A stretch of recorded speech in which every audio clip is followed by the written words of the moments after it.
जब एपीजे अब्दुल कलाम को Madras institute of technology में दाखिला लेना था, एपीजे अब्दुल कलाम के पास 1000 नहीं थे, मात्र 1000। बाप गरीब, बेटा गरीब, 1000 नहीं है कि वो मद्रास इंस्टीट्यूट ऑफ टेक्नोलॉजी में दाखिला ले। आज हम जमीन खरीदने के लिए मेहनत करते हैं, आज हम आलीशान मकान बनाने के लिए मेहनत करते हैं, आज हम गाड़ी खरीदने के लिए मेहनत करते हैं, लेकिन आज हम अपने बच्चों को तालीम देने के लिए, अपनी कौम को आगे बढ़ाने के लिए मेहनत नहीं करते।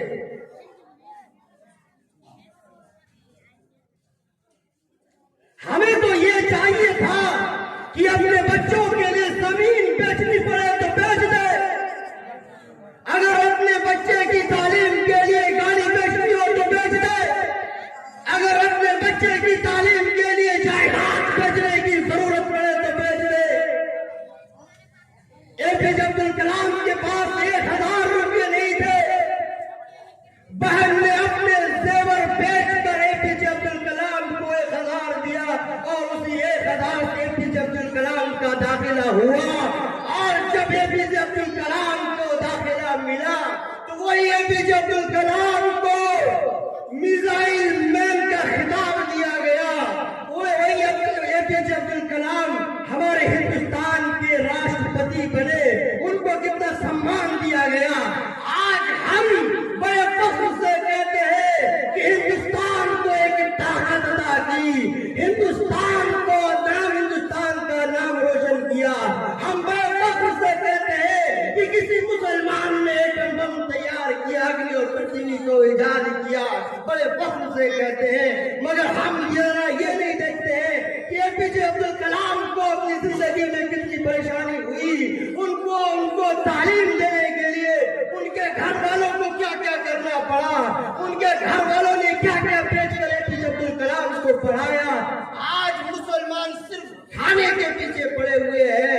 हम मुसलमान जितना खाने पे खर्च करते हैं, अगर उससे आधा खर्च अपने बच्चों पर कर दे तो कसम खुदा की ये मुसलमान कौम की ये हालत है, दोबारा से मुसलमान हुकूमत करने के लायक हो जाएंगे, दोबारा पूरी दुनिया के अंदर मुसलमानों की हुकूमत होगी, दोबारा मुसलमानों को विरोध मिलेगा। अगर हम सिर्फ आधा पैसा अपने गरीब बच्चों पे खर्च कर दे तो हमारी कौम कहां से कहां पहुंच जाएगी। मगर हमें तो खाने की फिक्र है, हमें तो पहनने की फिक्र है, हमें तो गाड़ियों की फिक्र है, हमें तो इमारतों की फिक्र है, हमें तो इज्जत की फिक्र है, तालीम की कोई फिक्र नहीं है। हम आधा पैसा भी अपने बच्चों की तालीम पे खर्च करने को तैयार हैं। जब तालीम की बात आती है, मौलाना साहब मात्र 250-300 रुपया फीस देने में हालत खराब हो जाती है, मात्र 250। जब पढ़ाने की बात आएगी, पढ़ाने की बात आती है तो बड़े बहुत ही मासूम बनकर आते हैं, इतना गरीब बन जाते हैं कि लगता है कि इससे बड़ा गरीब दुनिया में कोई है ही नहीं। लेकिन जब खाने की बात आए तो बड़े फख्र से कहते हैं कि हम एक टाइम का खाना बगैर मीट मछली के नहीं खाते। आज हम मुसलमान खाने पर इतना आगे बढ़ चुके हैं, अगर इतना आगे इल्म पे बढ़ जाए तो कसम खुदा की मुसलमान कौम फिर से हुकूमत करने के लायक हो जाए। हमें पढ़ाने के लिए पैसे नहीं है, सिर्फ खाने के लिए पैसे हैं। वक्त हो गया, आज मुसलमानों को साइंसदान की जरूरत है, आज मुसलमानों को डॉक्टर की जरूरत है, आज मुसलमानों को इंजीनियर की डॉक्टर है, आज मुसलमानों को पायलट की जरूरत है, आज मुसलमानों को अच्छे और सच्चे नेता की जरूरत है। कौन कहता है कि इस्लाम डॉक्टर बनने से रोक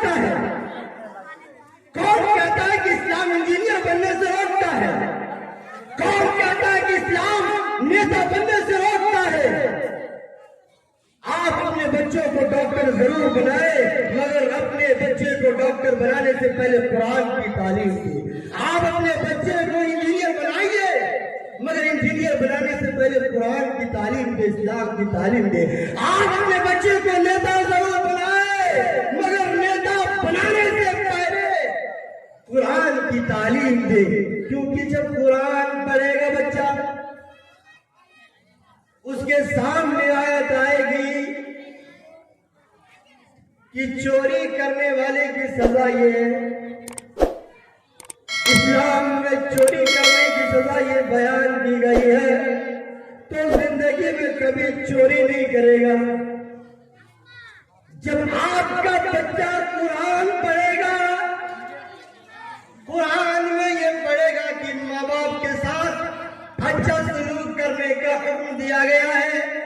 आपका बच्चा आपकी खिदमत करेगा, आपकी सेवा करेगा।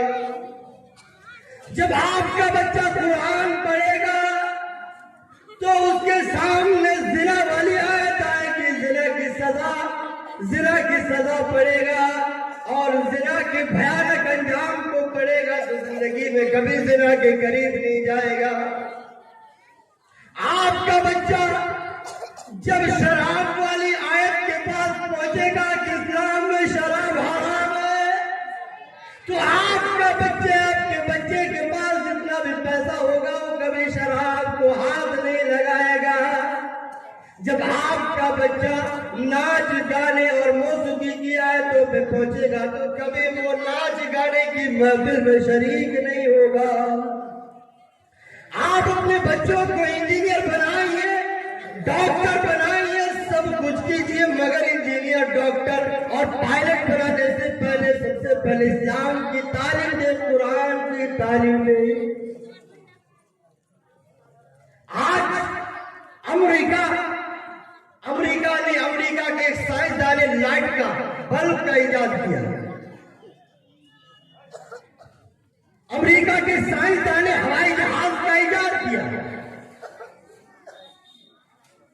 हम इस लाइट से फायदा उठा रहे हैं, हवाई जहाज का फायदा उठा रहे हैं। हवाई जहाज का फायदा उठा रहे हैं। जाहिर सी बात है उसकी हुकूमत चलेगी। अगर यही लाइट किसी मुसलमान साइंसदान ने बनाया होता, हवाई जहाज तो किसी ने मुसलमान ने बनाया होता। आज इस माइक का इस्तेमाल कर रहे हैं, इसको किसी मुसलमान ने इस्तेमाल किया होता तो कयामत तक जब तक इस माइक का यूज होता, इस्तेमाल होता, मुसलमान को उसका बराबर का सवाब मिलता। मैं आखिर में यही कहकर आपसे स्टेज छोड़कर जाऊंगा कि आप एक वक्त का खाना कम खाइए, मगर अपने बच्चों को पढ़ाइए। आप कीमती लिबास मत पहनिए, आप अच्छे खाने मत खाइए, आप कीमती 14-15 लाख की गाड़ियों में मत घूमिए। आप मोटरसाइकिल से चलिए, साइकिल से चलिए, अगर जरूरत पड़े तो पैदल भी चलिए, मगर अपने बच्चों को तालीम दीजिए। अगर आपका बच्चा पढ़ेगा तो बढ़ेगा, और जब आपका बच्चा पढ़ेगा तो पूरा हिंदुस्तान बढ़ेगा, और जब पूरा हिंदुस्तान बढ़ेगा तो इसी हिंदुस्तान के साथ जितने मुसलमान हैं, जितने इस्लाम के मानने वाले हैं, जितने भी इस्लाम के अनुयायी हैं, सब आगे बढ़ेंगे, सब हुकूमत करने के लायक होंगे, सब बड़े फख्र से कहेंगे कि देखो मुसलमानों के लिए और दुनिया के लोगों ने इतने सारे काम किए हैं। सारी जगह मुसलमानों के काम मौजूद होंगे। आखिर में कि आज सिर्फ और सिर्फ मुसलमानों के पास अपना स्कूल, अपना कॉलेज, अपनी यूनिवर्सिटी नहीं है जहां मुसलमानों का अपना निसाब हो। बड़ी शर्मिंदगी होती है। मैं जामिया मिलिया इस्लामिया का संस्कृत का एमए का स्टूडेंट, वहां बहादुरी की बात आती है, शुजाअत की बात आती है, तो कृष्ण जी को पेश किया जाता है, अर्जुन को पेश किया जाता है कि कृष्ण जी कितने बहादुर थे, कितने शुजाअत थे। अर्जुन और कृष्ण का किरदारों को बयान किया जाता है।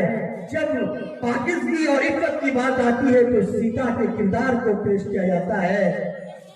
जब देश से मोहब्बत की बात आती है तो शिवाजी के किरदार को पेश किया जाता है। उसके मुकाबले में औरंगजेब को एक जाबिर और एक जुल्म करने वाले बादशाह के तौर पर पेश किया जाता है। इसलिए जरूरत है कि आज मुसलमानों का अपना स्कूल, अपना कॉलेज, अपनी यूनिवर्सिटी हो, जहां खुद का अपना निसाब हो, खुद का अपना सिलेबस हो, और हमारे मुसलमान बच्चों को मालूम हो कि मुसलमानों ने, हमारे सहाबा किराम के जमाने में जीरो का इजाद मुसलमानों ने किया था। हमारे मुसलमान बच्चों को मालूम होना चाहिए पिंडुलम का इजाद मुसलमानों ने किया था, चीचक का इलाज मुसलमानों ने निकाला था, हवा को नापने का आला मुसलमानों ने निकाला था। सबसे पहले मेडिकल साइंस, इन तमाम शोबों में मुसलमानों ने कारनामे अंजाम दिए। आखिर में अल्लाह रब्बुल आलमीन से दुआ करता हूँ कि इलाहुल आलमीन हम तमाम मुसलमान भाइयों को इल्म के मैदान में आगे बढ़ने की तौफीक अता फरमा, आमीन। मैं आखिर में जलसा कमेटी का बेहद तहे दिल से शुक्रिया अदा करता हूँ कि आपने बड़े ही इज्जत के साथ हमें यहाँ बुलाया है। हम इसके बहुत ही ज़्यादा शुक्रगुजार हैं और अल्लाह रब्बुल आलमीन से दुआ करते हैं कि आप जो इदारे आपने जो कायम किए वो आगे बढ़े, तरक्की करे, जिससे हमारी कौम को फायदा हो। व आखिरु दावाना अनिल हम्दुलिल्लाहि रब्बिल आलमीन। अस्सलामु अलैकुम व रहमतुल्लाहि व बरकातहू।